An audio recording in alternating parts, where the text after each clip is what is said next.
The Selfish Path to Romance. Download Chapter 1 for free at drkenner.com and at amazon.com. Steve, you have a question for me about a dad who always refers to his child in the third person? Yes, I do. Yeah, tell me the situation. Well, my wife now, her mother is married to me, obviously, and they've been divorced now for about a year. Slow down again. Your wife's mother, right? No, I'm sorry, the little one's mother, and I'm trying not to use her name. I don't. Okay, you can make up a phony name then. All right, we'll just say Jane. Okay. Jane is the little one. Yes. And Jane is how old? 2. 2 years old. Okay. And her mother? Her mother, my wife, is currently going through a custody battle. She has primary custody. We're actually fighting in court now to be able to take Jane with us to another state because of my work. Okay. So, but every time her ex-husband calls, he never calls Jane. Yeah. He always says the baby or the child. I think I've actually heard him say her name twice. And now this has been over a long period of time, but it's never using her name. Yeah. And I was just, and it seems, since I've gotten involved in this relationship, that he's more interested in getting at my wife than he is having Jane. Okay. So, and I just wonder if that might, have, some bearing on, how he's acting, not using her name at all. So you're thinking that he's not saying the kid kind of like with a twinkle in his eye, meaning, my kid. He's saying the child, which has a very formal emotional distance, or the baby, which, refers back to when she was not a toddler, but she's still, I guess, a baby in relative terms. And there is an emotional distance there. So the question is, what does that say about him? Well, you're the one that knows that relationship. You and your wife know that relationship much better. Is he a dad who is just melts every time he sees his darling little Jane? Does he make an effort to go out of his way? Does he call her up on the phone? Does he spend time with her? Is he nurturing? Is she the apple of his eye? Does he carry pictures around and show them to his friends? What type of a papa is he? Yeah, it's actually quite the opposite. He will call when we have Jane and ask if he can talk to her, and he'll talk to her. I mean, she's 2.5. She does not spend much time on the phone. Right. So he'll talk to her very, very briefly, get back on the phone with my wife, and then just immediately start badgering her about everything going on again. Okay. So what is his the main reasons for calling are not? He makes it look like he's calling to talk to Jane, but he's not. Okay, so it's like a ticket of admission. It looks like he's calling for Jane. They call it a ticket of admission in therapy when someone says, I'm calling in because of my mother-in-law. And when they get into therapy, it has nothing to do with the mother-in-law. It has to do with their sexual problems with their partner. So it's called a ticket of admission. So sometimes if we apply that there, that may be just what you're saying, that he just wants access to your wife. And if he said, listen, I want to gripe about the differences we have, whether it's child support, what is his biggest gripe? Hey, I got to interrupt this because we've got to pay some bills. 30 seconds, that's it. A very quick ad, and then Ellen will be back. Romance. Ugh, I wish guys knew more about what we want from a relationship. Boy, I wish I knew more about what I want. Where's that ad I saw? Here it is. The Selfish Path to Romance. A serious romance guidebook. Download Chapter 1 for free at selfishromance.com and buy it at amazon.com. The Selfish Path to Romance. That is interesting. What is his biggest gripe? His biggest gripe is the fact now that we are trying to take Jane to another state. The state that we're in. Okay. So, but if it wasn't that, it would truly be something else, because before we decided that, it was just something else. Why did you leave me? Why didn't this work? It was just a constant reason to try to get her on the phone. Okay, so it's unresolved for him. The divorce is unresolved for him. Your wife left him? Yes. And what's the essence, one or two reasons why the key reasons why she left him? It started getting physical, abusively. Okay, so so she did that protectively. So when you say hitting her, bruising her? Didn't hit, grabbed her by the throat and threw her against the cabinet. It was the first and last time, but she left.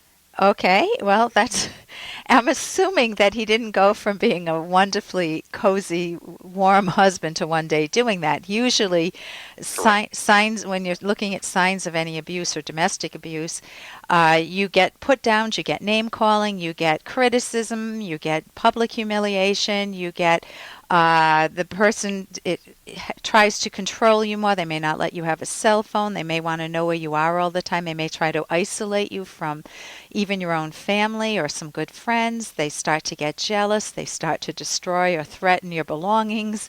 And she recently found out about an affair. Very, very recently, long since after the divorce was over. The husband had an affair. Found out that he had an affair.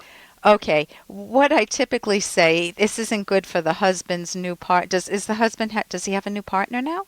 He does not, and says that he won't because of the child. Okay. I say the child. Okay. Quote.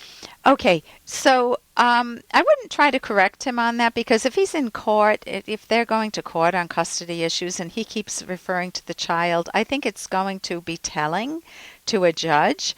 I think you're naming it as an emotional distance, that he just isn't very engaged with Jane. He just uses 2-year-old Jane as a way to get to your wife and to badger her and to continue to have some control over her and to get him the focus of her days when she's already out of the relationship.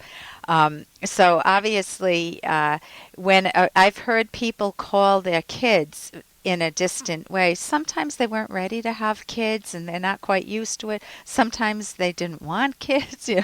People have that. We do have an emotional distance there. I mean, I think even in my own husband's family, his father would call his wife, my mother-in-law, mother, but it was more endearing. It was more a term of endearment rather than an emotional distance. So that's why it's important to know the context. But it seems like your wife made a very wise choice. If you're moving out of state, you want to make sure you have a very good lawyer. We do. Okay, to help you make that case. And I think that, I wish you a lot of happiness and your wife both of you a loving relationship, especially given what she went through. So thank you so much for your call. Thank you very much for your help. And here's a little more from Dr. Kenner. I don't actually date a whole lot lately. Why not? Well, when I'm with a boy I like, it's hard for me to say anything cool or witty or at all. I can usually make a few vowel sounds and then I have to go away. It's not that bad. No, it is. I think boys are more interested in a girl who can talk. And that's so cute. That's from Buffy. Boys are more interested in a girl who can talk. And that's a problem in dating or meeting a new person or maybe even going on a job interview. When you feel you need to please the other person, you need to know what to say to make them like you. When you frame it that way in your own mind, you're setting yourself up for anxiety. And anxiety is paralyzing. It's hard to think when what's going through your mind is, oh my God, will they like me? Am I saying the right thing? Will I make a fool of myself? Oh, what if I don't know what to say? What if they do like me and I don't know what to do? When you have that type of self-talk, that's not helpful. If you're dating or going on a job interview and instead you say to yourself, oh, let me observe this person. What do I like about them? What do I enjoy? How do I feel around them? Do I feel comfortable, at ease, or do I feel on guard? What's causing that? When you allow yourself to introspect, that's a much healthier to both introspect about what's going on, what you're experiencing, and to extrospect, to look at them and say, what am I liking or not liking about them?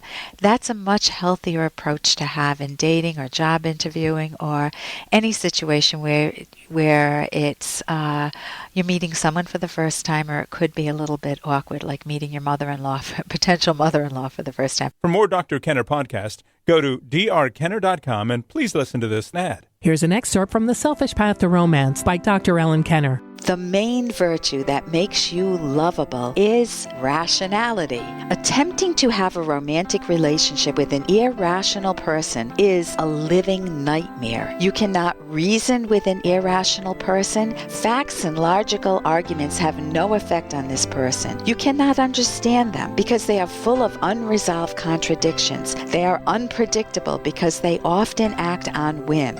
You cannot feel fully understood because they don't consistently use reason to understand you. All this is anathema to romance. Furthermore, irrationality will undermine all the other virtues because they are all aspects of rationality. Irrationality at the deepest level amounts to the rejection of facts and logic, which means the rejection of reality. You can download Chapter 1 for free at drkenner.com, and you can buy the book at amazon.com.